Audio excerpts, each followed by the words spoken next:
ஆன்மீக நண்பர்கள் அனைவருக்கும் அன்பு கலந்த வணக்கங்கள். இன்றைக்கு நாங்கள் ஆன்மீகம் சம்பந்தமான பதிவில் மறைந்த ஆன்மாக்களுக்கு முத்தி வழங்கும் தில தர்ப்பணீஸ்வரரை பற்றி பார்க்கலாமா வாங்க. சோழ நாட்டில் காவேரி ஆற்றின் தென்னங்கரையில் உள்ள 276 பாடல் பெற்ற சிவத்தலங்களில் தில தர்ப்பணேஸ்வரர் கோயில் 58வது சிவத்தலமாகும். இங்கு சிவபெருமான் சுயம்புவாக இருக்கின்றார். சிவலிங்கத்தை யாரும் செய்து வைத்து வழிபடவில்லை. இறந்து போன ஆன்மாக்களுக்கு முக்தி வழங்கி அருள் பாலிக்கிறார். பித்ருக்களுக்கு அமாவாசை தோறும் முறையாக வந்து பித்ரு கடன் செய்யாதவர்கள், ஆண்டு திதி கொடுக்காதவர்கள் எந்த நாளிலும் எந்த மாதத்திலும் இங்கு வந்து சிறப்பு வழிபாட்டுக்கு செய்த பித்ரு தோஷத்தை வந்து போக்கலாம். இந்த கோயிலில் சிறந்த பரிகார ஸ்தலமாகவும் இங்கு எழுந்தருளி இருக்க சிவபெருமானின் பெயர் தான் முக்தீஸ்வரர், அம்பாளின் பெயர் சொர்ணவள்ளி அல்லது பொற்கொடி அம்மன். தில தர்ப்பணேஸ்வரர் கோயில் வடக்கில் இருந்து தெற்கு நோக்கி பாய்கின்ற உத்தரவாகினி என்று அழைக்கப்படும் அரிசலாற்றின் கரையில் அமைந்துள்ளது.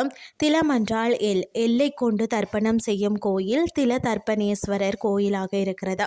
இதன் பழமை பேர் பார்த்தீங்கன்னா மதிமுத்தம். பௌத்தர் காலத்தில் இது சந்திர தியானம் நடைபெற்ற கோயிலாக இருந்தது.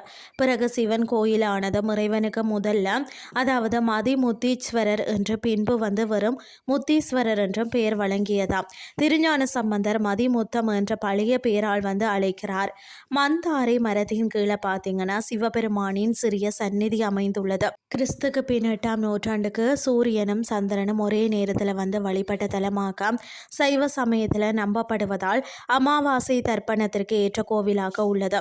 கருவறைக்கு எதிரே உள்ள மகா மண்டபத்தில் 63 நாயன்மார்களின் ஓவியங்கள் தீட்டப்பட்டுள்ளது. இறந்தோருக்கு செய்யும் வழிபாடு ஆண்டு காலமாக மனித வரலாற்றில் நிகழ்ந்து வருகிறது. இறந்தோரை நினைத்து அவர் இறந்த நாள் அன்று திதி அன்று அவருக்கு படையல் வைப்பது பெரும்பாலோரின் வழக்கமாகும். இன்னும் சிலர் முக்கிய ஸ்தலங்களுக்கு சென்று திதி கொடுக்கின்றனர்.